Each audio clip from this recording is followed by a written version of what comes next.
This occurred not long after I turned 18 years old. My girlfriend had also just turned 18 a few days ago, which meant her parents had finally trusted her and I to be alone in the house while they went out for dinner. My girlfriend had always been a fan of horror films and creepy things in general. She loved reading creepypastas and watching dark and gory films such as Hostel and Saw.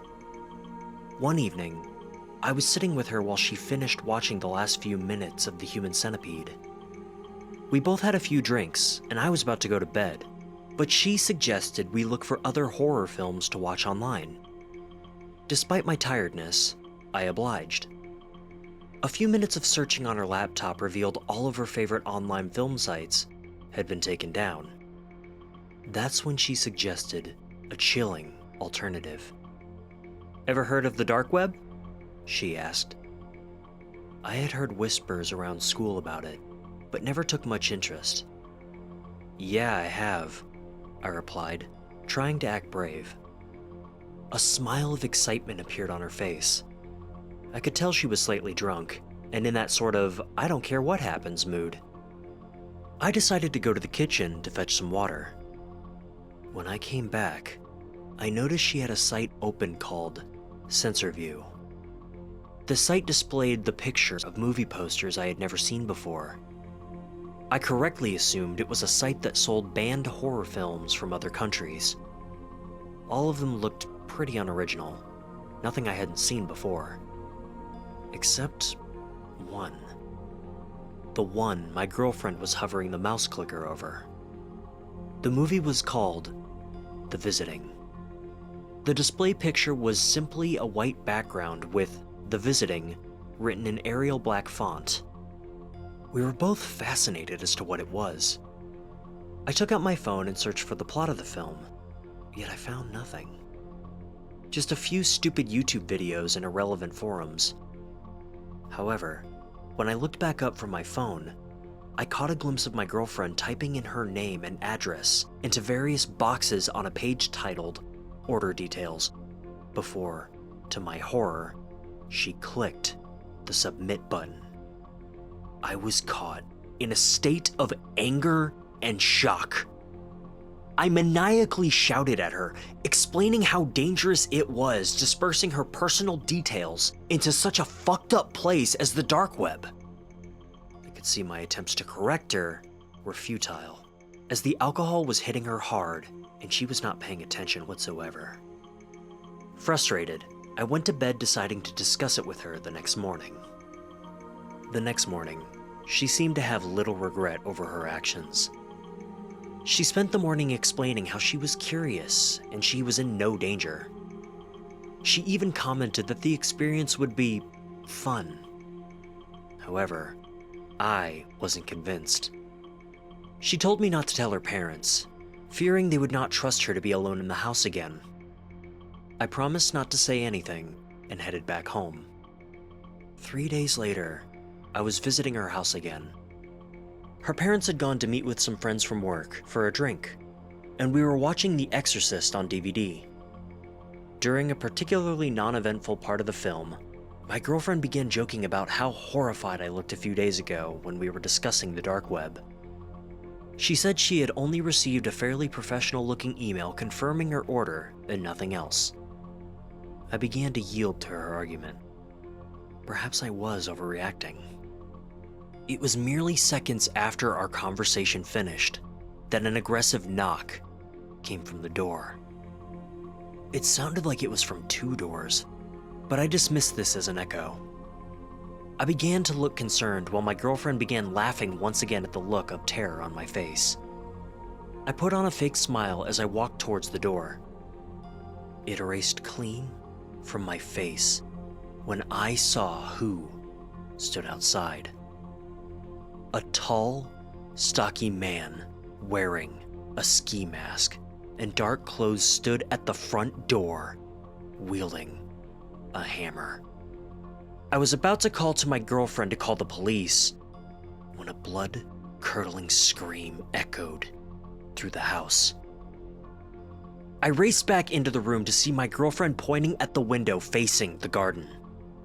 An identical man stood at the window, only he was holding a small bat. I grabbed my girlfriend's hand and sprinted up the stairs.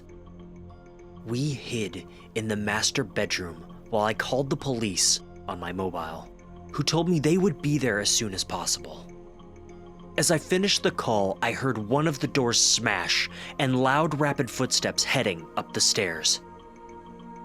They were in the house. Without thinking, I pushed the window open and told my girlfriend to jump, run, and not look back. She jumped and landed safely onto the grassy garden below. I was about to follow, but I hesitated, wondering if I could put up a fight and in doing so, allow my girlfriend more time to escape. It was then I heard a deep, aggressive voice just outside the room. The man shouted something in a foreign language, whilst I heard laughs from the other two men outside. All bravery evaporated, and I jumped, landing harshly on my ankle. The adrenaline racing around my body allowed me to power through the pain, and I eventually caught up to my girlfriend. We were running for what seemed like hours, but in reality was most likely 10 minutes. We ended up next to the local park, a safe distance away from the house. My girlfriend began sobbing, and I comforted her, trying to avoid my own desire to break down. It was not long after that when the police called me on my mobile. They were at the house, and as far as they could tell, the attackers were gone. After taking a few minutes to compose ourselves, my girlfriend and I made our way back. There were 3 police officers at the house. One was examining each room for any damage or evidence left by the men. One was comforting my girlfriend, while the other asked me questions. The shock was clouding my memory. I was only able to tell them a few details about their clothing, and the fact they spoke in an Eastern European language. My girlfriend handed over her phone and computer for the police to investigate, and they left. They advised us to tell the homeowners of the situation, lock up, and suggested that everyone spend the rest of the evening with friends or a relative. So we both spent the night at my parents' house, while my girlfriend's parents stayed with friends. I remember my girlfriend crying over the phone while telling them about the situation. They were furious. A few days later, the police visited my girlfriend. It was by luck that I was at her house that afternoon. Their investigations had led them to some disturbing findings. It turned out the visiting was a nickname locals in a small Polish town gave to a number of brutal murders that occurred in the 90s in the local area. The murders were committed by an unknown gang and were initially dismissed as home invasions gone wrong. All the victims were bludgeoned to death in their homes, although nothing of value was taken from the house. It was only 2 years after the murders began that a family survived an attack by the gang.